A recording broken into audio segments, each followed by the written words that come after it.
করব। শবে বারাতের রাতে আমরা নামাজটা আদায় করব কেমনে, কোন নিয়মে আদায় করব?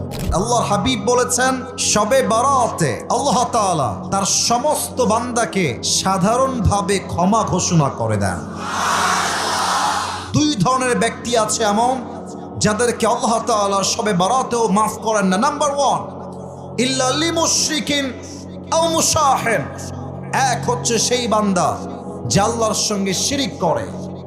2 নাম্বার হলো সেই বান্দা যে বান্দা তার আত্মার ভেতরে অপর ভাইয়ের জন্য বিদ্বেষ পোষণ করে।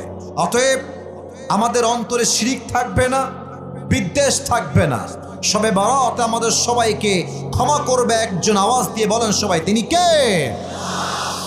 নাও দ্য মেইন ম্যাটার, মূল কথা, আমরা এই রাতে আমল করব আসলে কি কি।